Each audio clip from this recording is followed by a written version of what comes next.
right, before we get into this discussion today, let me just give you a quick preamble in case you haven't tuned in before or it's been a minute. Just as an opening construct or baseline, consider each 820 podcast episode as a daily urgency meeting. And these meetings are focused on your currency, in quotation marks, your currency to spend, to save, and to apply to that question I frequently ask of you: what drives you each day? So in this podcast today, and if I have the ability and the grace to present another one tomorrow, when tomorrow becomes today, I will not just give you something to chew on or to meet just for the purpose of meeting.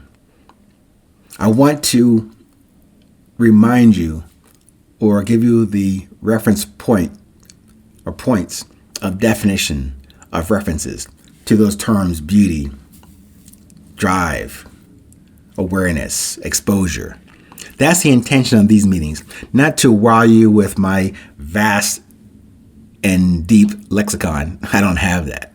All I'm giving you is my perspectives on this critical and common quality that I believe we all have to share and to put into our respective journeys in this life with our own unique purpose and message. So on that tip, let's today talk about desire and discipline. Desire and discipline. Those two words, again, just reference points, are the first and second components of what drives you, or at least what I propose to you, what should serve that purpose. Again, this construct is just a model or a process outline for life in resilience. Desire, discipline, drive. A simple summary overview to help you get to your definitions and approaches to what drives you, to your beauty. I can only offer you samples or examples on navigating your unique individual journey, your daily stops and starts and fits and friction on that path. I'm going to give you this thing as came across this yesterday. And I think it makes sense here in this discussion about desire and discipline. Let me start this. I think it was a conversation between Mr. Ryan Holiday and I think an author or a writer, Mr. James Clear. Let me start with this. Quote, "The in-between moments, the lulls, the waiting, the extra time you are planning to get. What do you do in these moments? For many of us, these brief windows are instantly filled with what Seneca called busy idleness. We get occupied by mindless and meaningless distractions. We check email. We look up at the TV. We gossip. We just sit there waiting for it to be over." Mr. James Clear said, "I like the idea of having good defaults. The way I sometimes phrase it, what do you do when you have nothing to do? For a lot of people, when they have nothing to do, when they've got a 10-second break while they're standing in line at the store, or when they have 5 minutes in between a meeting, what they do is scroll on their phone. That's the default mode that they go into when they have nothing to do. And what I really try to do, I'm still working on this, I definitely don't have this figured out, is have a better answer to what do I do when I have nothing to do.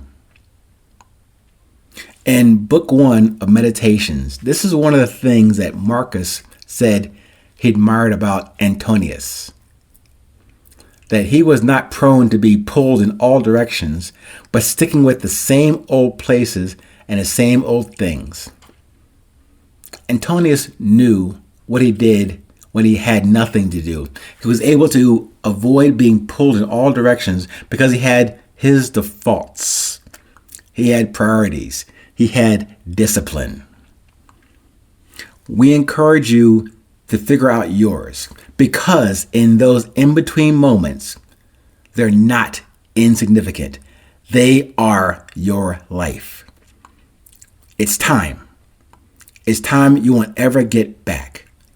So use it, because it adds up, shaping not just our days, but our lives. Let me stop there. Unquote. Let me stop there. So more importantly, in these moments is where the Trinity is vital.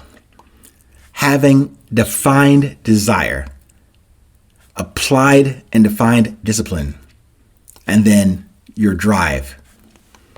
Use those parameters or buoys in your spiral to center yourself for balance, for stability. Maybe we have arrived at another juncture in your journey path towards resilience today. Just a reminder or a model that is wrong, but may be useful. Definition. Refine and revise that on a daily basis, like a mantra or a prayer or rededication to your unique affirmation, or rejection as another option for you if you choose that route at and around those junctures. Applying a daily definition of your desire, your discipline, and your drive will lead you further into your beauty. And that is the construct. Again, setting a very low baseline starting point.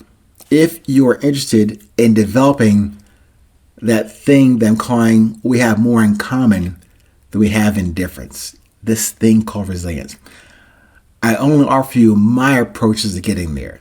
That's why I share them with you, not as the answer, just an approach to developing your own questions to then get into what I'm considering the ground floor of getting to your beauty. Understanding, accepting, and embracing what is your desire. Do you have a discipline to build on that desire? And do those two components feed in and fill up what drives you? Stay present. Stay current. No matter where you are in this world. Tell somebody, hey, it's 8:20.